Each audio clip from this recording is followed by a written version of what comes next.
Bonjour et bienvenue pour ce 69e épisode de Pixels Café. Je suis aujourd'hui votre hôte Thomario et je suis accompagné pas par 4 ou 5 personnes, mais par 2 personnes cette fois-ci. Juste le Dr D. Bonjour, bonsoir. Et juste Leblanc. Non, et juste...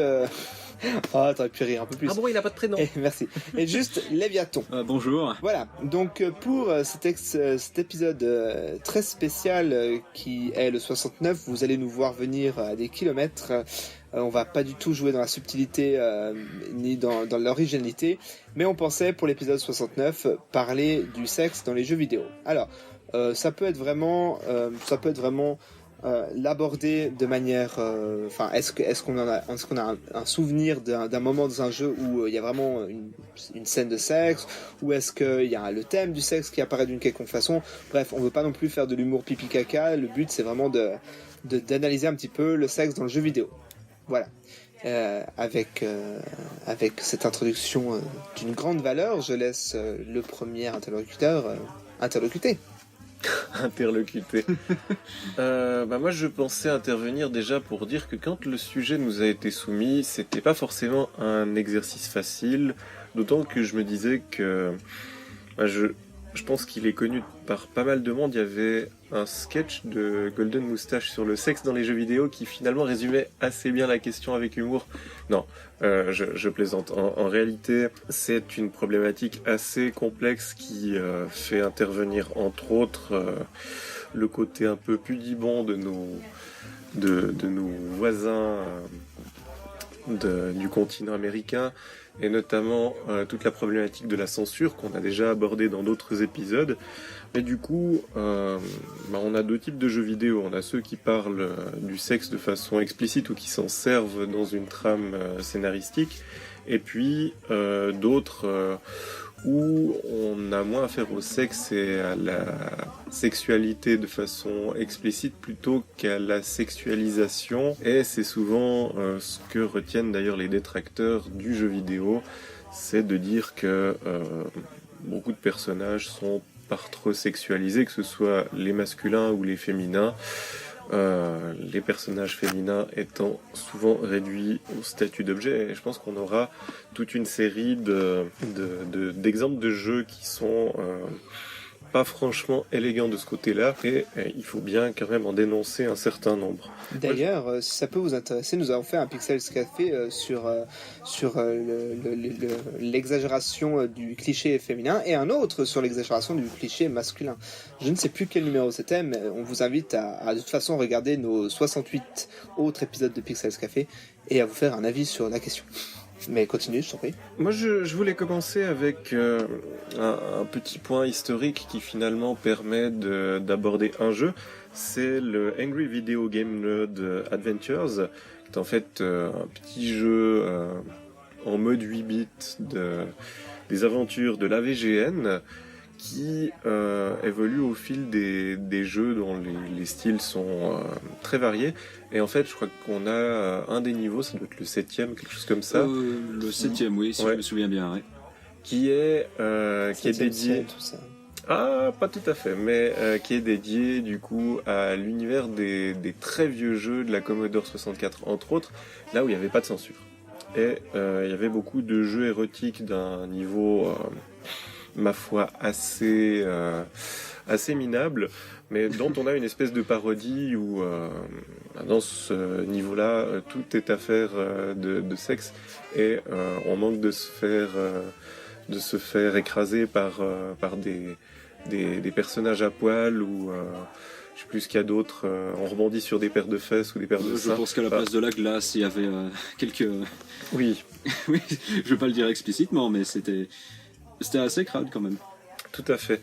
Et si j'en parle, c'est que finalement, pour le sexe le plus cru qui existe, les personnes qui n'ont pas connu l'époque de la Commodore et des autres consoles qui n'avaient pas cette censure qu'on a beaucoup plus connues du temps de Nintendo, auront finalement, malgré le côté parodique, une représentation assez franche de ce qu'on peut trouver de cru à cette époque, qui me semble être un point de départ intéressant pour voir qu'en fait, on est passé de quelque chose de complètement explicite, des fois franchement crade, pour arriver vers quelque chose où le sexe peut devenir soit un argument de vente, soit un argument scénaristique. Oui, tout à fait.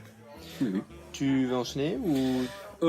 Alors, donc pour ma part, mon expérience personnelle par rapport aux jeux vidéo, j'ai toujours vu, en tout cas à partir de mon adolescence, que le sexe était surtout une technique marketing pour pouvoir mieux vendre ses jeux, surtout du côté, alors que ce soit du côté américain et japonais. Les Japonais sont beaucoup plus sérieux dans cette dans la matière et vont surtout beaucoup plus loin que les Américains. Par là, j'entends quand je regarde par exemple certaines pubs ou bien même certains jeux comme Dead or Alive, Soul Calibur et même les récents Final Fantasy qui misent quand même une partie, pas une grosse, mais une partie sur le sexe, pas explicite je dis bien, mais plutôt sur la vente du corps des personnages. Dr. D l'a bien aussi fait remarquer que c'était autant du côté masculin que féminin, que tout est exagéré, tout est mis... tout est beau, mais dans ce cas-là, voilà. Et très personnellement, je n'ai vu ou pu jouer à des jeux qui représentaient explicitement le sexe que très récemment, bizarrement, comme par exemple, je pourrais prendre l'exemple de Wolfenstein The New Order. Ça n'avait pas forcément la trame scénaristique, faut que je me reprenne, scénaristique. Mais au bout d'un moment dans le jeu, notre personnage BJ Blazkowicz, le héros de ce jeu, fait connaissance avec une Polonaise, chercheuse ou je ne sais plus trop quoi, et comme ça, ils font l'amour dans un train. Et c'est pas vraiment quelque chose qui aide au jeu, c'est pas quelque chose qui forcément qui a forcément un impact sur la trame scénaristique du jeu, mais c'est juste là pour qu'on ait du sexe dans un jeu, et ça m'avait plutôt surpris, contrairement à d'autres jeux qui utilisent pleinement justement le thème du sexe, que ce soit dans le gameplay autant que dans le scénario. Bah c'est vrai que à ce niveau-là, il y a une espèce de retour maintenant que les graphismes en plus des fois permettent d'autant plus facilement de servir d'argument de vente concernant la plastique des personnages, que ce soit de nouveau dans un sens ou dans l'autre. Mais il y a aussi eu je dirais toute une nouvelle série d'éléments, en plus d'une évocation beaucoup plus explicite qu'il y a relation d'ordre sexuel entre les persos, notamment avec la nouvelle liberté qu'on a dans certains jeux, il y a la programmation des persos, d'avoir des trames qui permettent ou non d'avoir des relations, des affinités avec des alliés dans les RPG par exemple, et puis ça donne un peu de sens qui est un début de relation amoureuse avec potentiellement lui évoqué de façon plus ou moins subtile. Là, je pense à des exemples comme, par exemple, Fallout. Qu'est-ce qu'il y avait comme autre jeu, Dragon's Dogma ou autre, avec lesquels on peut se retrouver à avoir une romance avec un personnage. Et c'est assez intéressant parce qu'en fait, ça devient aussi un argument marketing, non plus uniquement pour la représentation, des fois érotique ou quasi pornographique de la chose, mais aussi en termes de ligne politique, parce qu'on va se retrouver à avoir des jeux qui ne permettent que des romances hétéros versus des jeux où le perso créé c'est complètement ouvert, et il peut y avoir des romances avec des persos des deux sexes, voire plus, quand il y a encore des cas un peu bizarres, surtout côté Japon. Mais je vais pas m'étendre là-dessus, tentacules, tout ça, vous connaissez. Japon. Mais ouais, c'est intéressant. Moi, les premiers exemples qui m'étaient venus en tête quand j'avais pensé au sexe, évidemment, c'est tout de suite la série des Grand Theft Auto, les GTA évidemment. Ça a fait tellement polémique à l'époque où on a découvert qu'il était possible d'avoir des relations sexuelles avec des prostituées un peu n'importe comment, et puis surtout qu'il y avait je l'ai jamais testé moi-même, je sais plus si c'est que dans la version américaine ou si c'est que accessible via un code, mais que dans San Andreas, il y avait un moyen de vraiment avoir un mini-jeu totalement visuel de sexe. Donc ça, c'est vraiment la série à laquelle j'ai tout de suite pensé quand on a parlé de sexe. Et l'autre, c'était God of War, où on présente le personnage de Kratos comme vraiment une bête de sexe, et puis on le voit souvent accompagné de une, voire plusieurs nanas. Dans le 4, si mes souvenirs sont bons, on peut même coucher avec une déesse, je sais plus si c'est Aphrodite. C'est fort possible, et il y a un mini-jeu justement où vous devez lui faire plaisir de la bonne façon. C'est pas juste c'est une séquence de boutons, mais le but c'est quand même de faire en sorte qu'elle ait du plaisir, et c'est assez intéressant. Je m'attendais pas du tout à ça quand j'ai joué à God of War 4, parce que c'est le premier God of War auquel j'ai joué, ou c'était peut-être le 3. Bref, c'est celui qui était sorti sur PS3, je crois que c'est le 4, mais j'ai un doute. Bref, peu importe. Donc c'est vraiment les deux jeux où pour moi le sexe est visuellement particulièrement présent. Après, il y en a d'autres que j'aurais envie de citer, et d'autres qui le font de manière un peu plus subtile, tout en étant très clair. C'est les Sims, où vous pouvez avoir des relations sexuelles, comme l'a dit Marc avant, avec tous les genres possibles. Et là, en plus d'un élément fun, c'est aussi un élément qui ajoute du gameplay, puisque ça permet non seulement d'élaborer les relations entre deux personnes, mais en plus ça permet, si vous êtes si vous avez envie et vous êtes en couple avec quelqu'un qui est stable, vous pouvez choisir d'avoir des enfants. Du coup, ça apporte une dimension au gameplay intéressante. Et puis, un autre jeu duquel je voulais parler, c'était c'est vraiment très perturbant. C'est un jeu qui va vraiment très clairement vous parler à vous en tant que joueur. C'est un jeu qui est très typé masculin, qui est un jeu de guerre, qui s'appelle Alerte Rouge 3, où là vous n'avez même pas des personnages modélisés, vous avez carrément des actrices, et je dis actrices parce qu'il y a surtout des actrices, qui vont directement vous parler à l'écran, et vous comprenez que c'est à vous qu'on parle, et on n'essaie même pas de vous faire comprendre que vous êtes un avatar, c'est vraiment à vous qu'on parle, et le but un peu, il n'y a que des nanas, et des nanas évidemment qui sont habillées assez légèrement, et vraiment qui vont vous draguer à peu près tout le long du jeu. Et la finalité, à chaque fois, à la fin de chaque jeu, si vous arrivez à gagner la campagne, à réussir la campagne, vous avez une soirée privée avec votre personnage. Alors, on voit rien évidemment, le jeu s'arrête sur votre commandante en petite nuisette qui vous dit on va passer une bonne soirée en gros. Mais j'ai trouvé vachement intéressant. Et ce que je trouve vraiment intéressant, c'est que autant dans le 1 et dans le 2, c'était très flou. Dans Alerte Rouge 1 et 2, c'était très flou l'aspect. Est-ce qu'on est en train de faire un peu de... Est-ce qu'on est en train de surjouer le truc? Est-ce qu'on se prend au sérieux? Autant j'ai l'impression, après je suis pas sûr que ça soit le cas, mais autant dans le 3, j'ai l'impression qu'on est vraiment dans le grotesque volontaire, et du coup moi ça m'a vraiment fait éclater de rire du début à la fin, et j'étais même ravi à la fin d'avoir cette séance avec comment elle s'appelait? Mince, j'ai oublié. Eva McKevan, un truc comme ça. Bref, j'ai trouvé ça extrêmement drôle de pouvoir d'arriver à cette finalité. Au final, on s'en fout d'avoir gagné la guerre, mais par contre, on est très content d'avoir une soirée spéciale avec Eva. Donc voilà, c'était vraiment très drôle.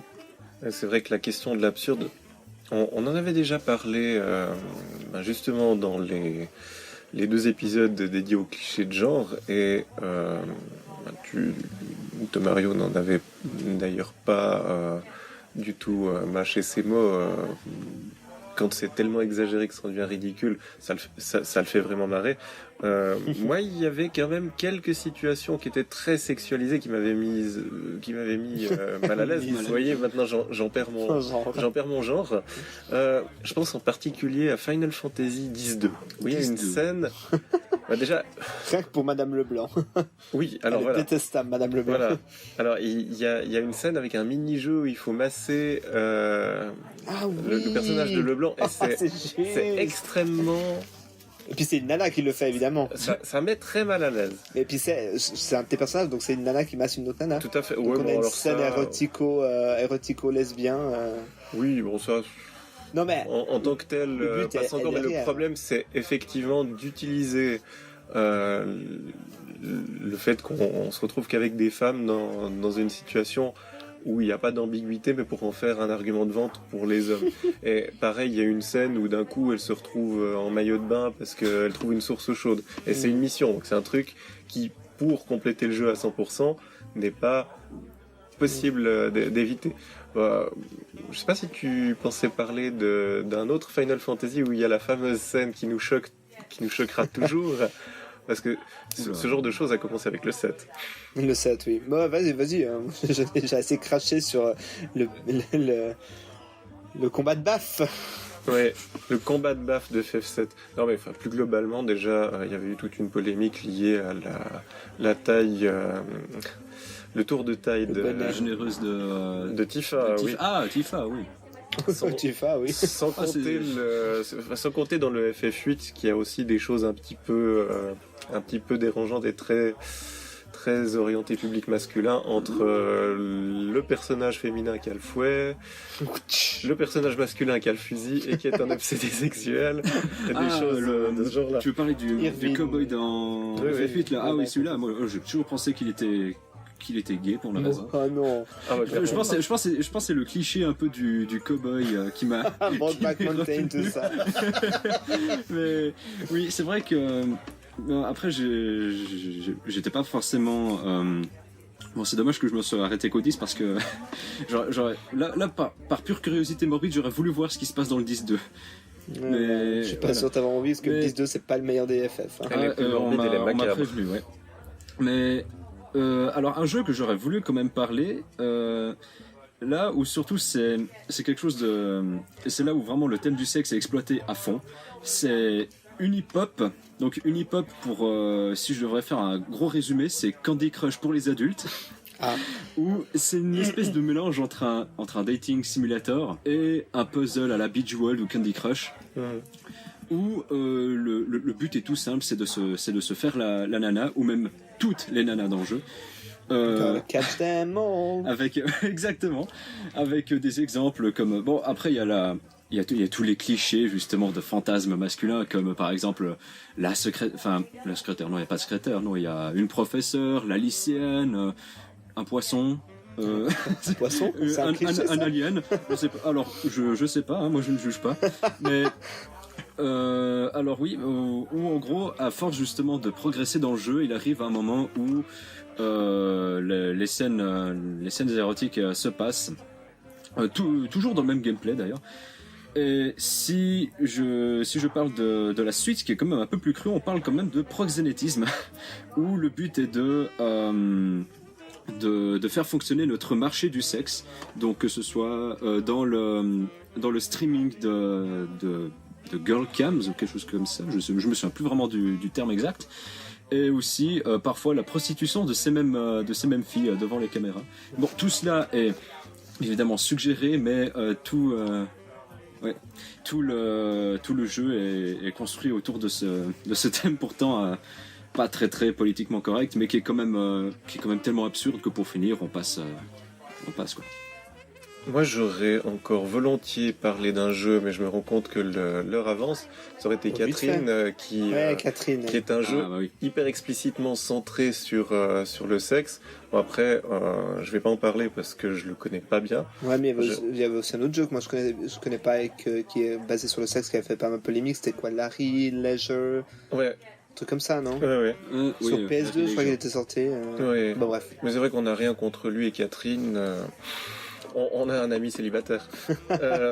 Non, plus sérieusement, je voulais juste encore évoquer deux jeux qui permettent une belle comparaison, qui vont être les Batman avec les Arkham et les Batman de Telltale. Les deux séries sont excellentes et ça permet une comparaison dans les relations entre Batman et Catwoman en particulier, qui est très intéressante. Dans un des deux cas, elle est sexualisée un peu gratuitement.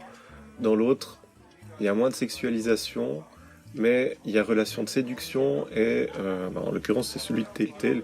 Si l'intrigue évolue dans un certain sens, il y a même possibilité pour qu'ils finissent plus ou moins ensemble à un moment donné. Je spoil, mais je trouve que c'est vraiment intéressant de faire les deux pour avoir une comparaison. Style subtil versus style qui est là pour plutôt vendre avec la plastique des persos. Voilà, super. Et moi, j'aurais juste voulu, avant de conclure, rapidement, parce que de toute façon, ça sert à rien de développer plus le thème dans ce jeu, parce que ce jeu, vous devez absolument le vivre de A à Z. On le répétera jamais assez. Enfin, moi, je le répéterai jamais assez, mais je suis même pas sûr de l'avoir dit beaucoup, mais bref. Enfin, pas beaucoup dans les Pixels Café. Mais il y a un jeu qui est absolument incroyable au niveau scénaristique, qui s'appelle Silent Hill 2. C'est vraiment une perle, hein. Vous le verrez sur le net. Si vous cherchez le classement du meilleur scénario de jeux vidéo de tous les temps, il apparaîtra forcément dans le top 5, obligatoirement. C'est quasiment impossible de pas tomber dessus. Bref, et dedans, le thème du sexe est vraiment abordé de manière très intelligente à travers des personnages secondaires, des ennemis, et il y a même des moments qui sont particulièrement dérangeants. Et je vous invite vraiment à jouer à ce jeu de la meilleure des façons. Donc je vais rien vous dire de plus, juste que c'est un excellentissime jeu. Voilà, c'est tout pour aujourd'hui. Donc on vous rappelle que vous pouvez nous suivre sur Facebook, sur Twitter, sur Instagram, sur YouTube, sur je sais plus quoi. On a plein de réseaux sociaux incroyables, sur SoundCloud exactement.